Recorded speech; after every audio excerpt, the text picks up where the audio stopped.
scrapbook that will help take our projects from someday to today.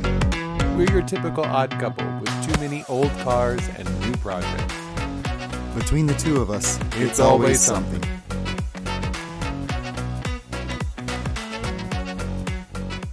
I got this car when I was 18.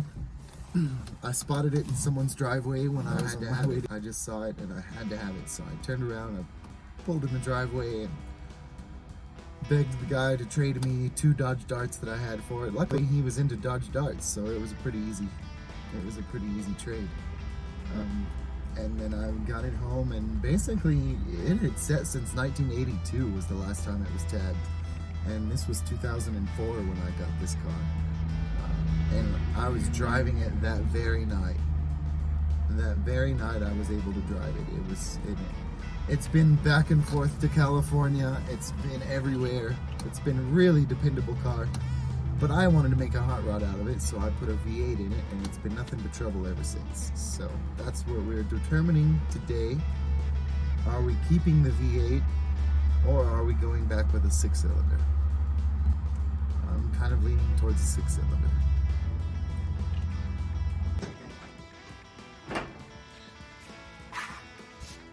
Battery, that's good.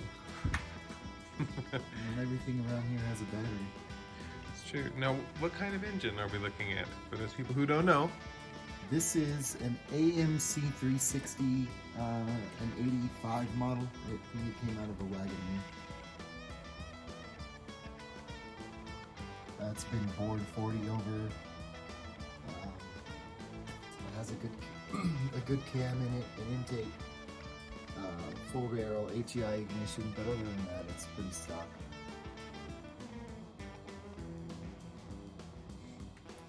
But we need to see how hot it's getting, or lack of hot. Let's see. It doesn't act like it's overheating, but it's always good to have a temperature gauge. So that's what we're gonna do. Temperature gauge, alt gauge, and figure out why the dash lights aren't coming on, hopefully. So let's get started. First thing we're going to do is hook up the temperature gauge, which they give you enough of this. And it should reach where it needs to go, especially on a little car like this.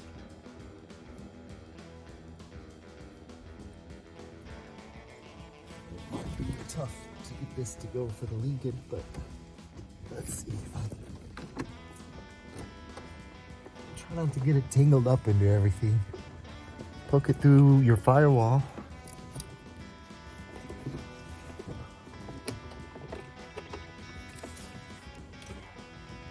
Oh, shoot. Oh, it's time for carpet for this one again. Cheap carpet. Now let's go outside and pull it all the way through. See it here? We have a hole. We have a pre-drilled hole from the factory. We just put a rubber grommet in, and we're just going to use that. And we're going to pull this through.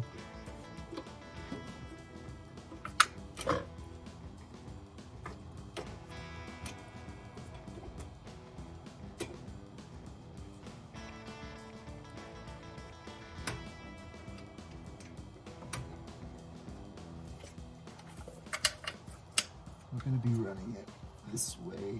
Well, let's see. How do I want to run that? I think around so that it's not across the front here. I don't like having a lot of stuff in the way. I don't like a crowded looking engine. So, yeah, we'll just keep pulling some more.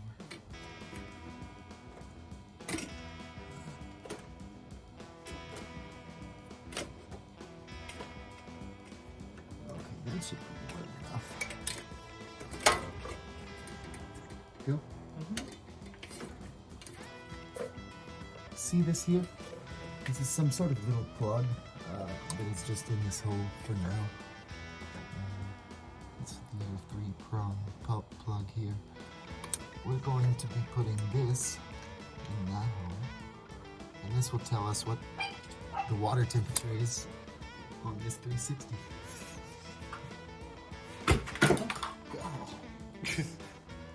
Yep. Okay. Yes. Can't close this door all the way because that's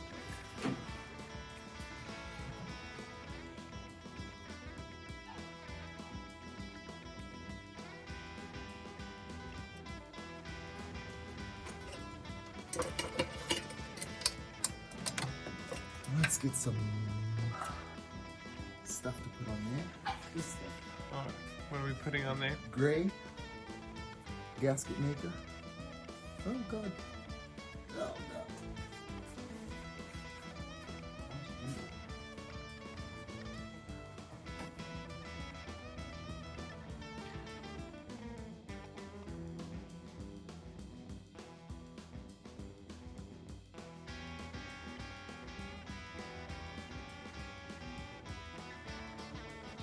Well, this is just basically like silicone, but this gray stuff is sensor safe. Not that it matters on this car or anything, but I'm just gonna make a huge mess with that. Maybe it'll stay there. No, it's gonna make a mess. Ah, that's fine. Whatever. It shouldn't be tight because it hasn't been in here very long. This engine probably doesn't have 1,000 miles on it. I say that, but look. Oh, there we go. There we go.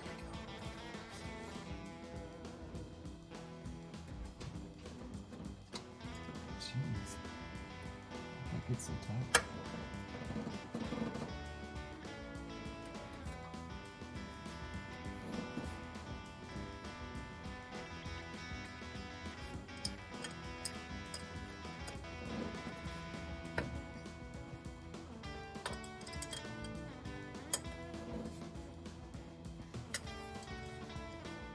Typically, you should drain a little bit out, a little bit of antifreeze out, because what's going to happen is when we take this out, it's going to spray up. But I'm hoping to catch it with my thumb really quick. Oh, okay. So yeah, here's hoping. Thank you for the warning for that. And yeah.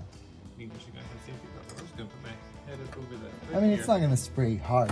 It's just going to, oh god, Like that. that's good. Let's just round this off. No, it's going. It's going. It's okay. Just a few more turns.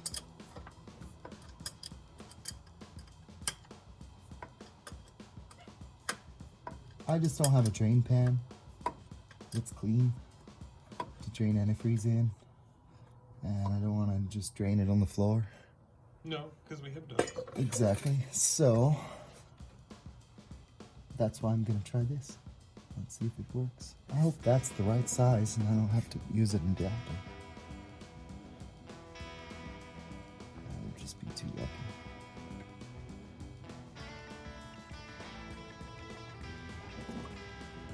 No, not much at all. Perfect.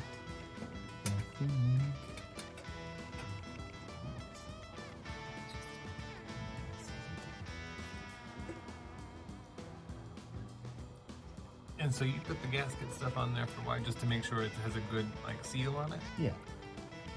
Yeah. And to give something in between the metal, you're putting brass into aluminum. Anytime you're putting metal into different metal, they don't always like each other. So I'm gonna have to use one of those adapters. But by doing that, I was able to get a little bit of that on there.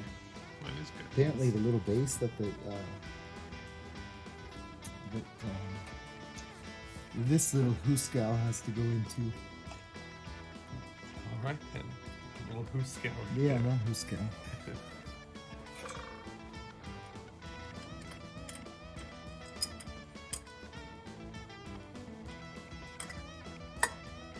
Let's just tighten this up a bit. You don't want to tighten it too much. It's only made of brass. It'll twist off or bend out of shape pretty easily. So just snug it decently.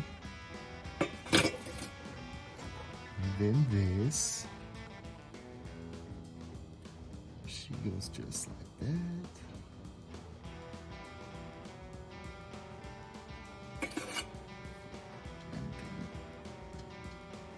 And go get your other wrench, you know, the right size. And tighten this up.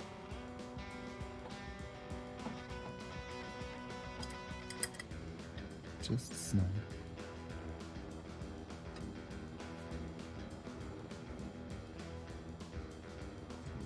Yeah, now we know if it's going to get hot or if it's running at normal temperature, which I think it does. It's never given me any indication yet that it gets hot. So, but you never know. It's good to have a gauge. Now, oil change.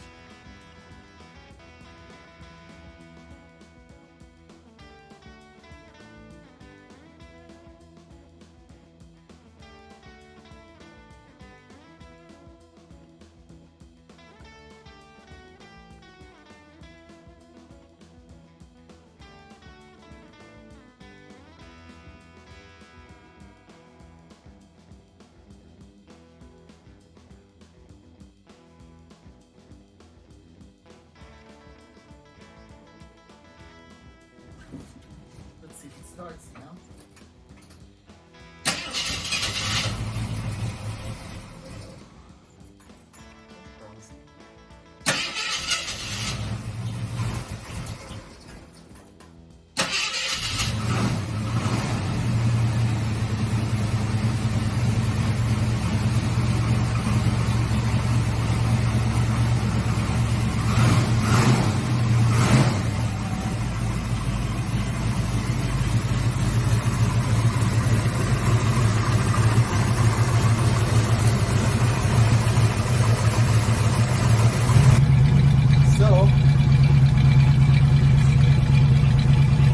When you get an antique tag in Texas, they give you a paper tag first.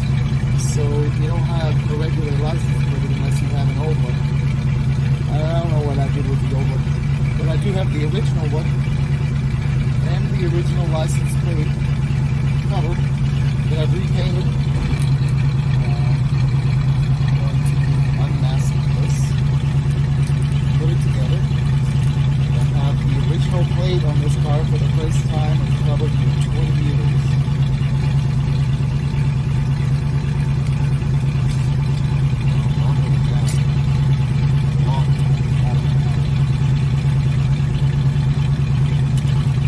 I'll send you pictures, really, yeah. Oh no!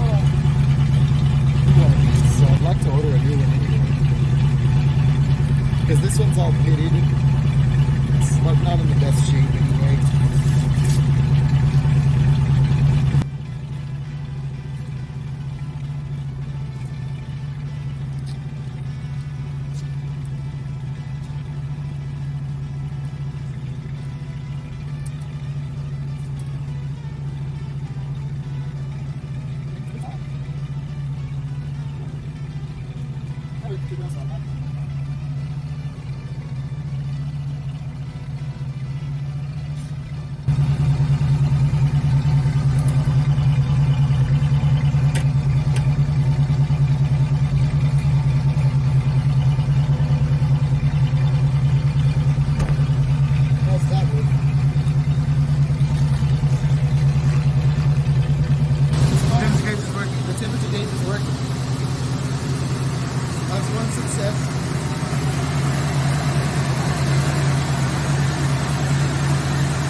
Change the engine and transmission. We're going to change the wheels. We're going to tint the windows probably. We have a lot of work to do to this car. And now that we know the engine's not salvageable, There's really only one thing that's gonna make me feel better. You don't know what that is? A burnout. There we go. Yeah. Mm-hmm. It's always something. There she goes.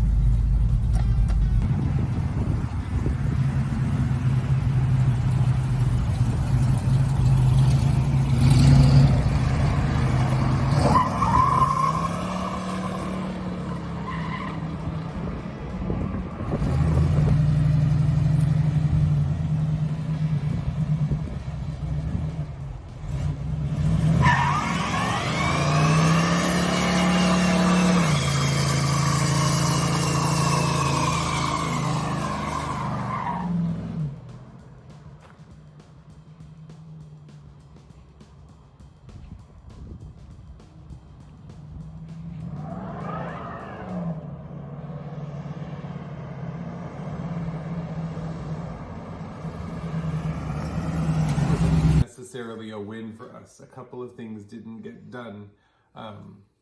Yeah, we didn't get to the alt gauge and we didn't get to the dash lights.